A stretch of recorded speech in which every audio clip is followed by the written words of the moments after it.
Ready to go, Chief. Okay. All right, good morning, everyone. This morning, Benjamin Barksdale, Benjamin Barksdale, Fire Chief, Prince George's County Fire and EMS. This morning we are here to prevent a tragedy from occurring by notifying the tenants of these two condominiums of the unsafe fire violations that we have, fire code violations that we hope that will be corrected by Tuesday.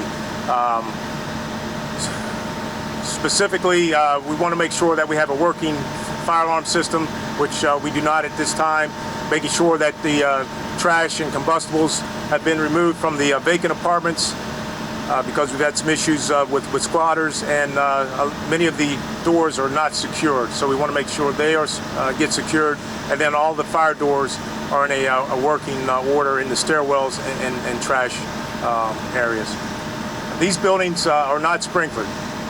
Okay, they were built before the requirements of residential sprinklers, so we've all seen how much of a disaster that we could have with a building that is not sprinklered, and then the conditions as these buildings are with the fire load and the unsafe conditions. Again, that's why we're here today, to prevent that from occurring.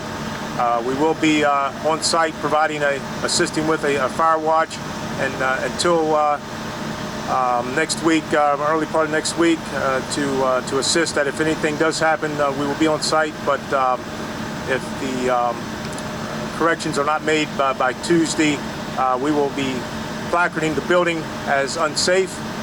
The tenants will have then 24 hours to vacate, and then those that who have not vacated by Wednesday, the Office of Law will pursue with a court order. Do we have any questions? Can you talk about, just walk us through, what does it look like inside the building? I mean, we can see the outside, the plywood on the windows, the facade. Yeah, the building is in disrepair, as you can see. Yes, what you see on the outside is most reflected on the inside as well. So that's our concern, especially the vacant apartments, and there appears that people are just coming in off the street and taking up residence.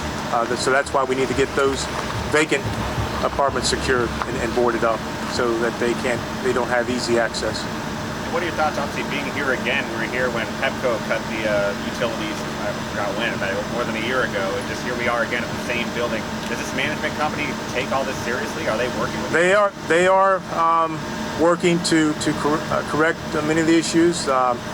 They are not working as fast as we would like them to, but they are making an effort to correct the violations.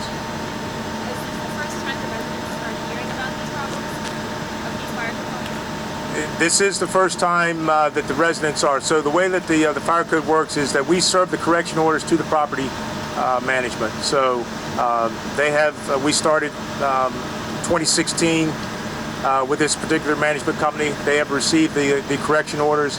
The tenants were not made aware of the violations. So with this handout today, it just generalizes the code violation so that now the tenants are aware. So when did you guys first become aware? 2016 is when we first become aware of the issues here, as far as the major fire code violations. So they haven't had a working sprinkler or fire alarm system? The building does not have a sprinkler system, so it never had one.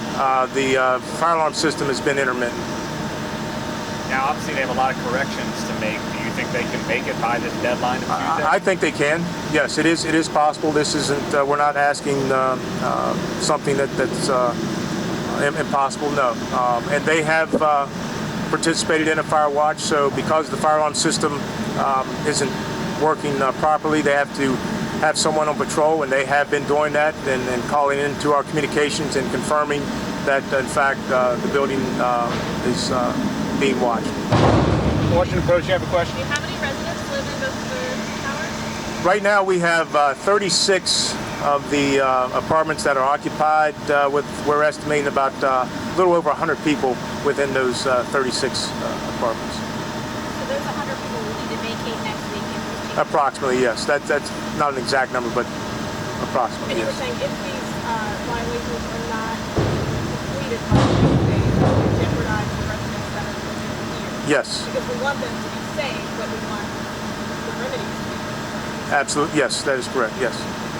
Are there criminal charges that be brought against the management company or financial damages against them? That would be up to the state's attorney to determine. Do they still owe over $1 million to the utility companies? Not our business. Yeah, I can't, It's not a fire department concern at this point. Have you spoken to any of the tenants, and what are they saying about the conditions inside? they understand, some of them understand the magnitude of the situation, and you know, they're saying that they're doing their best and hope management is able to you know, make the corrections, but if not, then you know, they'll have to move. Do these code violations come with any monetary citation or any sort of fine? They do, but normally we don't impose any fines. I mean, not having a working fire alarm system, talk about the dangers of that. Well, of course, you know, if there's a fire, you want to be notified that there's a fire in the building, so that's critical. So that's one of the, that's why it's one of the items that's on the list. But do some residents have personal fire alarms in their They do, yes, but you need the fire alarm system in the building so someone can pull the alarm, you know, to get everybody to evacuate. How old are these buildings? Sure. You want from social services? Good afternoon, everyone. Step up a little closer. My name is Kay Augusta Brown. I'm an Assistant Director for Quality Assurance and Compliance with the Prince George's County Department of Social Services. And I'm here to let you know the services that we'll be providing to the Lynnhill residents. We will provide assistance with emergency shelter as well as work with providing planning for long-term stabilization needs. Staff will be on site to assist residents through this challenging time for them. Lynnhill residents are encouraged to contact the Lynnhill hotline. The number is 301-909-6065. They can also email lynnhill.residents, residents@maryland.gov. And staff will be collecting the voicemails and responding to emails throughout the weekend and next week so that we can begin to work with residents. Beginning Monday, August 21st, we will have staff on site here at the condominiums so that we can assess and begin to determine what types of programs and benefits they're eligible for so that we can help them with their emergency housing and stabilization efforts. More information will be available as we have more information. What kind of emergency shelter are you talking about here? Each individual family will be assessed, and depending on their circumstances, we'll make the appropriate determination. Is there any breakdown of the more elderly or younger residents in the building? We're compiling all that information now. We don't have everything that's available to us yet, but we do understand that we have some elderly and disabled individuals. Can you tell us back in the Pepco situation how many people you guys had to help with your department? I'm sorry, I don't have the information off the top of my head.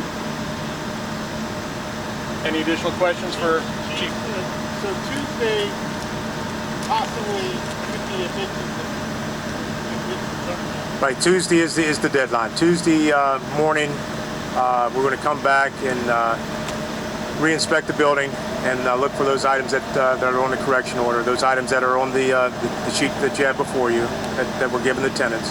And if those do not meet our satisfaction, then we will post the building as unsafe.